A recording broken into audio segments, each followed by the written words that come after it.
dedicated to Eastern and Southern Kentucky. This is WYMT Mountain News at 11. Good evening, I'm Keaton Hall.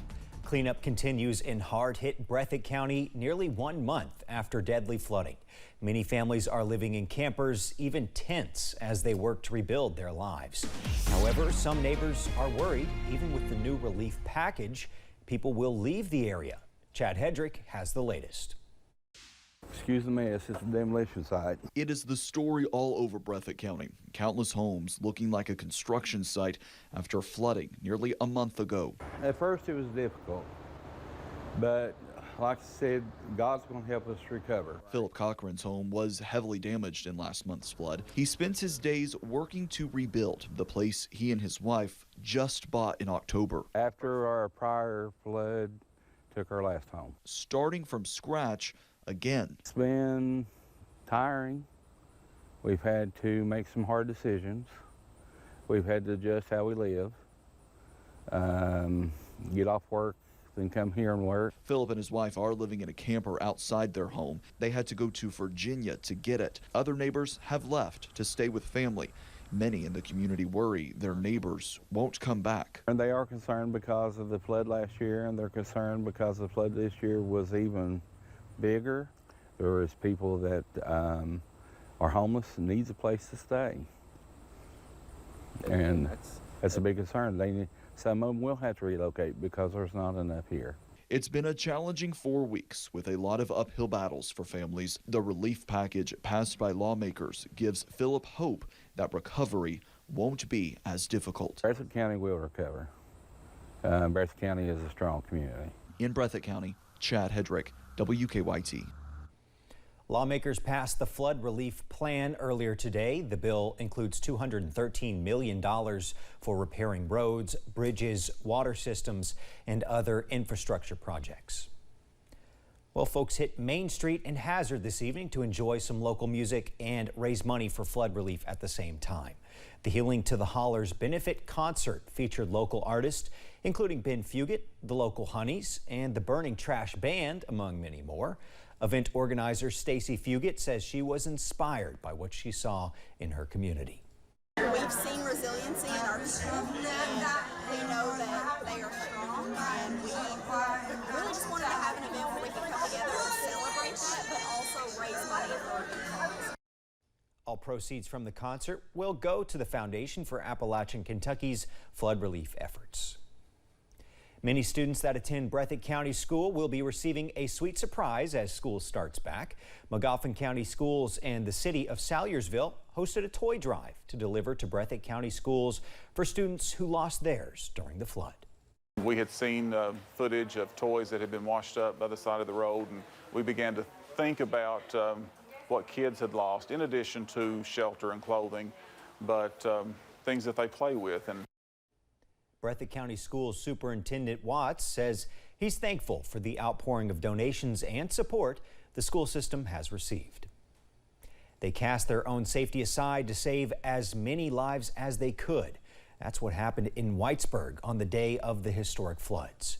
Jamie Hatton and Donnie Adams were two of the many who used kayaks, jet skis, bass boats, and anything that would float on water to save people living near West Whitesburg Elementary and the Upper Bottom neighborhood. The two do not want to be seen as heroes, just men doing what they can to save the lives of their neighbors and friends. You want to help that person because you're self-invested. I am with people. I saw these people I've known. I grew up with their kids. You know what I mean? It was wild, and to see them lose everything, it's hard hit. That's why I was just trying to help where I could. It was wild. Don't get me like I said, man, I was having fun at the end. I ain't like to. I could get back and forth real quick. I had a good little route. I can get people. The two say the boat and jet ski are banged up, but it's a small cost to save lives. Police, fire, EMS, and dispatch centers are all feeling the effects of a first responder shortage across the country and here in the mountains.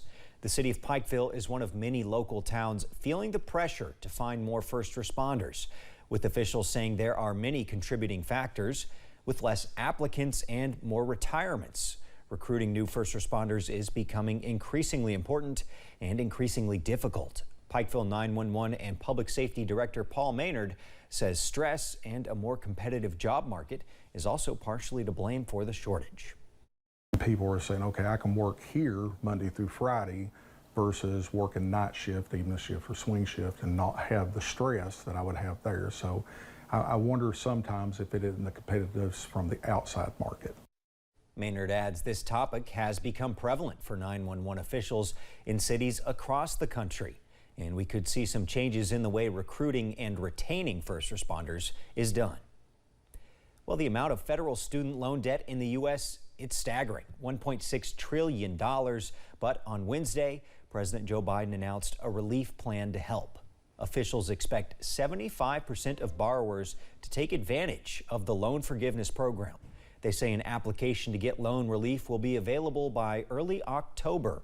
Borrowers can expect relief in 4 to 6 weeks after submitting the application. Officials suggest you should apply by November 15th to get loan relief before the payment pause expires on December 31st. Another mild and muggy Friday night around the mountains. High school football in some spots went off without a hitch. Others were just kicking off in some spots. Another Friday night, another night of spotty storms. Many of us, if you didn't see one, it was a gorgeous night. But if you are, you're getting hit pretty hard. These storms packing a punch. Let's go back. This is the storm we're watching right now just south of Jackson. This is not far from the Buckhorn area, eastern parts of Clay County near Oneida, south of Boonville and Cow Creek near Krypton. Very heavy rain with this storm. In fact, I'll sample it and we can see what the rainfall rate is with this particular storm. It is likely very high as this storm continues to work on through. It's not going to be with us too long, but it will drop some heavy rain while it's around. We are sampling rainfall rates in this storm of more than an inch per hour, more than 2 inches per hour. So likely some very heavy rain with this storm as it moves to the south and east very slowly at around 20 miles per hour. Timing things out tonight, you see most of our storms do diminish as we head into the overnight. That front works on through. We'll get some fog around as we head into the morning hours, so perhaps a foggy start to the weekend on our Saturday. That should burn off quickly, and many of us stay dry tomorrow afternoon, drier than we were this afternoon as we continue to watch just a few spotty storms out there. Those diminish as we head into our Saturday night, though I can't rule out a few kind of lingering on. We start off Sunday on a rather nice note, maybe a little bit of fog again, but we bring up more showers and storms in the afternoon. That's just a prelude of what's to come as we head into the early part of our work week. Planning out your day tomorrow, mid-60s to start. We're into the mid-80s and even the upper 80s in some spots as we head towards the afternoon and evening hours before we finally cool things down. Tomorrow at the Pike County Bowl, well, tonight at the Pike County Bowl is not finished yet, but tomorrow at the Pike County Bowl at 6 o'clock there, 85, 79 at 8, 75 at 10 o'clock. We're kicking off a little bit later tomorrow night. First game, Covington Catholic at Pikeville, followed by Pike Central at Shelby Valley, or against Shelby Valley. It's all in Pikeville. Community Trust Bank's 7-day forecast. You know about the rain chances this weekend and into Monday. They tick up just a little bit higher. We're in the upper 80s to near 90 as we head for Tuesday, which is our greatest rain chance. After that front moves through, we look to cool down and get a little drier as we head into late next week. It's something we'll watch as we head towards Labor Day weekend. Keaton? Thanks, Evan, and thank you for joining us tonight. John Lowe and Courtney Lane Brewer will have highlights and scores from across the coverage area, plus a preview of next week's Kentucky game. Appalachian Wireless Sports Overtime is coming your way right after this break.